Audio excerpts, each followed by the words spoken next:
Praise lord. హల్లెలూయా. ఒక సంవత్సరం ప్రణాళికతో అనుదిన బైబిల్ పఠనం. ఈరోజు జూలై 15, 2025. ఈ సంవత్సరంలో ఇది 196వ రోజు. ఈరోజు కొరకు ఏర్పాటు చేయబడిన బైబిల్ వాక్య భాగాలు: పాత నిబంధన కీర్తనల గ్రంథము 17, 18 అధ్యాయాలు, మరియు కొత్త నిబంధన అపోస్తలుల కార్యములు 19వ అధ్యాయము 1వ వచనం నుండి 20వ వచనం వరకు. మొదటిగా 17వ కీర్తన. యెహోవా, న్యాయమును ఆలకించుము, నా మొరను అంగీకరించుము, నా ప్రార్థనకు చెవియొగ్గుము. అది కపటమైన పెదవుల నుండి వచ్చినది కాదు, నీ సన్నిధి నుండి నాకు తీర్పు వచ్చునుగాక. నీ కనుదృష్టి న్యాయముగా చూచును. రాత్రివేళ నీవు నన్ను దర్శించి నా హృదయమును పరిశీలించితివి, నన్ను పరిశోధించితివి. నీకు ఏ దురాలోచనయు కానరాలేదు. నోటి మాట చేత నేను అతిక్రమింపను. మనుష్యుల కార్యముల విషయమైతే బలాత్కారుల మార్గముల తప్పించుకొనుటకై నీ నోటి మాటను బట్టి నన్ను నేను కాపాడుకుని ఉన్నాను. నీ మార్గముల యందు నా నడకలను స్థిరపరచుకుని ఉన్నాను. నాకు కాలు జారలేదు. నేను నీకు మొర్ర పెట్టుకుని ఉన్నాను. దేవా, నాకు ఉత్తరం ఇచ్చెదవు. నీవు నాకు ఉత్తరం ఇచ్చెదవు.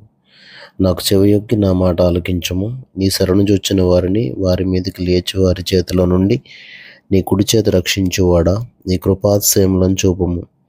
ఒకడు తన కనుపాపను కాపాడుకొనున్నట్లు నన్ను కాపాడుము. నన్ను లయపరచగోరు దుష్టులను పోగొట్టి కాపాడుము. నన్ను చుట్టుకోను నా ప్రాణ శత్రువుల చేత చిక్కకుండాను. నీ రెక్కల నీడ క్రింద నన్ను దాచుము. వారు తమ హృదయమును కఠినపరుచుకుని ఉన్నారు. వారి నోరు గర్వంగా మాట్లాడును. మా అడుగు జాడలను గుర్తుపట్టి వారు ఇప్పుడు మమ్ము చుట్టుకొని ఉన్నారు. మమ్మను నేలను కూల్చుటకు గురి చూచుచున్నారు. వారు చీల్చుటకు ఆతురపడు సింహము వలెను, చాటైన స్థలములలో పొంచు కొదమ సింహము వలెను ఉన్నారు. యెహోవా, లెమ్ము, వానిని ఎదుర్కొని వారిని పడగొట్టము. దుష్టుని చేతిలో నుండి నీ ఖడ్గము చేత నన్ను రక్షింపము. లోకుల చేతిలో నుండి, ఈ జీవిత కాలంలోనే తమ పాలు పొందిన ఈ లోకుల చేతిలో నుండి నీ హస్తబలము చేత నన్ను రక్షింపము. నీవు నీ దానములతో వారి కడుపు నింపుచున్నావు. వారు కుమారులు కలిగి తృప్తి నొందుదురు. తమ ఆస్తిని తమ పిల్లలకు విడిచిపెట్టుదురు. నేనైతే నీతి గలవాడనై నీ ముఖదర్శనం చేసేదను. నేను మేల్కొనున్నప్పుడు నీ స్వరూప దర్శనముతో నా ఆశను తీర్చుకొందును.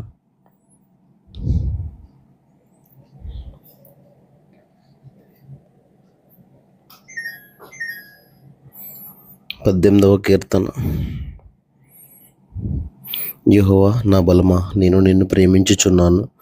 యెహోవా నా శైలము, నా కోట, నన్ను రక్షించువాడు, నా కేడము, నా రక్షణ శృంగము, నా ఉన్నత దుర్గము, నా దేవుడు, నేను ఆశ్రయించిన నా దుర్గము. కీర్తనీయుడైన యెహోవాకు నేను మొరపెట్టగా ఆయన నా శత్రువుల చేతుల నుండి నన్ను రక్షించును. మరణపాశంలో నన్ను చుట్టుకొనగను. భక్తిహీనులు వరద పొర్ల వలె నా మీద పడి బెదిరింపగను. పాతాళపు పాశములు నన్ను అరికట్టగను. మరణపు ఉరులు నన్ను ఆవరింపగను. నా శ్రమలో నేను యెహోవాకు మొరపెట్టుతిని, నా దేవునికి ప్రార్థన చేసితిని. ఆయన తన ఆలయంలో ఆలకించి నా ప్రార్థన అంగీకరించెను. నా మొర ఆయన సన్నిధిని చేరి ఆయన చెవులు జోచెను.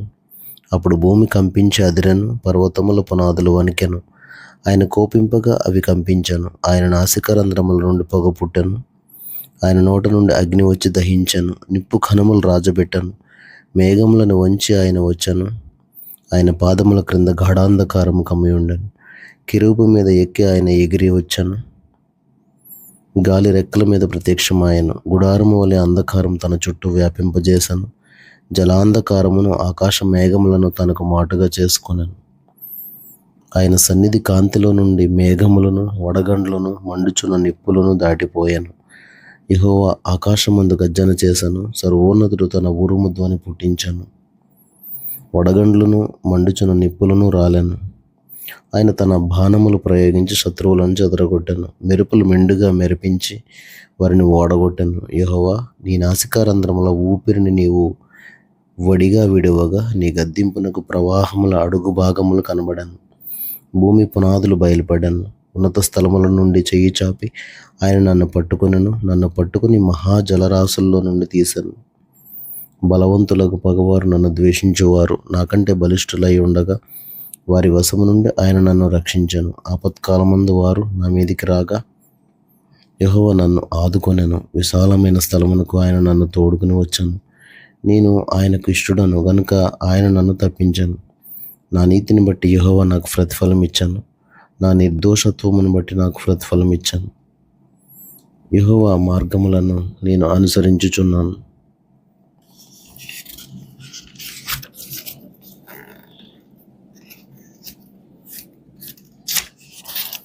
భక్తిహీనుడనై నేను నా దేవుని విడిచిన వాడను కాను. ఆయన న్యాయ విధులన్నిటినీ నేను లక్ష్యపెట్టుచున్నాను. ఆయన కట్టడలను త్రోసివేసిన వాడను కాను. దోషక్రియలు నేను చెయ్యనొల్లకుంటిని.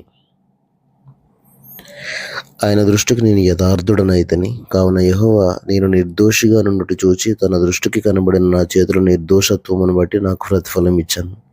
దయగల వారి ఎడల నీవు దయ చూపించుదువు. యథార్థవంతుల ఎడల యథార్థవంతుడుగా నందువు. సద్భావం గల వారి ఎడల నీవు సద్భావం చూపుదువు. మూర్ఖుల ఎడల నీవు వికటముగా నందువు. శ్రమపడు వారిని నీవు రక్షించదువు. గర్విష్ఠులకు విరోధివై వారిని అణిచివేసెదవు. నా దీపం వెలిగించువాడవు నీవే. నా దేవుడైన యెహోవా చీకటిని నాకు వెలుగుగా చేయను. నీ సహాయము వలన నేను సైన్యమును జయింతును. నా దేవుని సహాయం వలన ప్రాకారమును దాటుదును. దేవుడు యథార్థవంతుడు. యెహోవా వాక్కు నిర్మలము. తన శరణుజొచ్చు వారికి అందరికీ ఆయన కేడము. యెహోవా తప్ప దేవుడేడి? మన దేవుడు తప్ప ఆశ్రయదుర్గమేది? నాకు బలము ధరింపజేయవాడు ఆయనే. నన్ను యథార్థ మార్గం నడిపించువాడు ఆయనే. ఆయన నా కాలు జింక కాళ్ళ వలె చేయుచున్నాడు. ఎత్తైన స్థలముల మీద నన్ను నిలుపుచున్నాడు. నా చేతులకు యుద్ధం చేయ నేర్పువాడు ఆయనే. నా బాహువులు ఇత్తడి విల్లును ఎక్కుపెట్టును. నీ రక్షణ కేడమును నీవు నాకు అందించుచున్నావు. నీ కుడి చెయ్యి నన్ను ఆదుకొనెను. నీ సాత్వికము నన్ను గొప్ప చేశాను. నా పాదములకు చోటు విశాలపరిచితివి. నా చీలమండలు బెనకలేదు. నా శత్రువులను తరిమి పట్టుకొందును. వారిని నశింపజేయు వరకు నేను తిరుగను. వారు నా పాదముల క్రింద పడుదురు. వారు లేవలేకపోవునట్లు నేను వారిని అనగద్రొక్కుదును. యుద్ధమునకు నీవు నన్ను బలము ధరింపచేసితివి. నా మీదికి లేచిన వారిని నా క్రింద అణచివేసితివి. నా శత్రువులను వెనుకకు నీవు మల్లు చేసితివి. నన్ను ద్వేషించు వారిని నేను నిర్మూలం చేసితిని. వారు మొర్రపెట్టిరు గాని రక్షించువాడు లేకపోయాను. యెహోవాకు వారు మొర్రపెట్టుదురు గాని ఆయన వారికి ఉత్తరం ఇయ్యకుండును.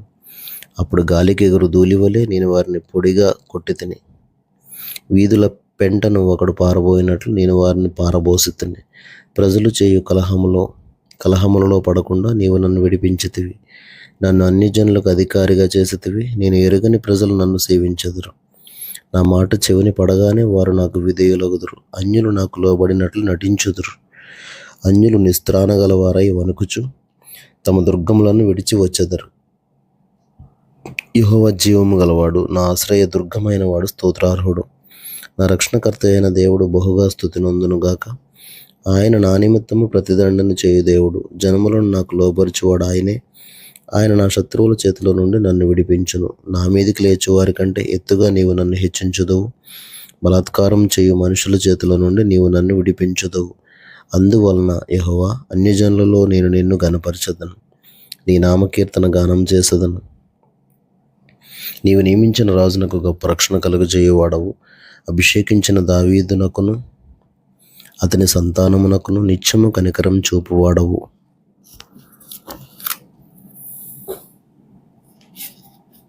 కొత్త నిబంధన అపోస్తలుల కార్యములు 19వ అధ్యాయము 1వ వచనం నుంచి 20వ వచనం వరకు.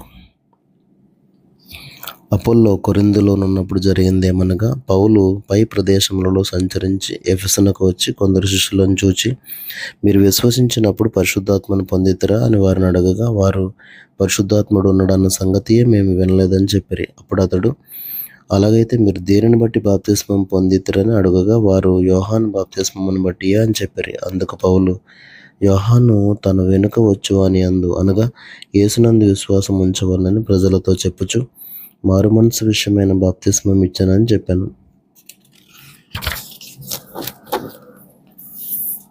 వారు ఆ మాటలు విని ప్రభువైన యేసు నామమున బాప్తిస్మం పొందిరి. తర్వాత పౌలు వారి మీద చేతులుంచగా పరిశుద్ధాత్మ వారి మీదకి వచ్చాను. అప్పుడు వారు భాషలతో మాట్లాడుటకును ప్రవచించుటకును మొదలుపెట్టిరి.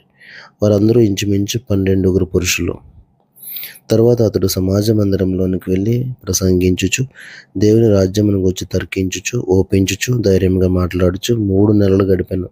అయితే కొందరు కఠినపరచబడిన వారై ఒప్పుకొనక జనసమూహం ఎదుట ఈ మార్గమును దూషించుచున్నందున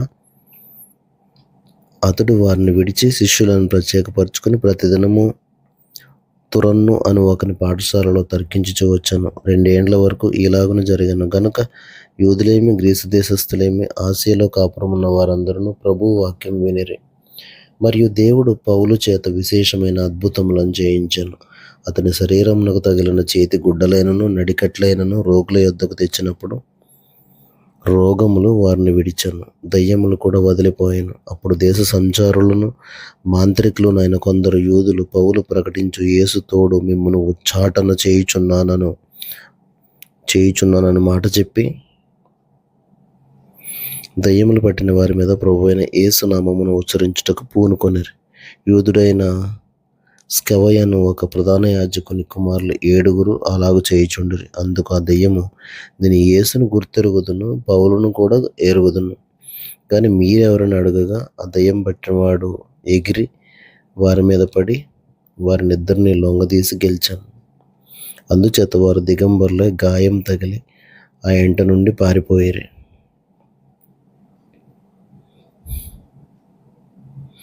ఈ సంగతి ఎఫెసులో కఫరమున్న సమస్తమైన యూదులకును గ్రీసు దేశస్థులకును తెలియవచ్చినప్పుడు వారికి అందరికీ భయం కలిగెను.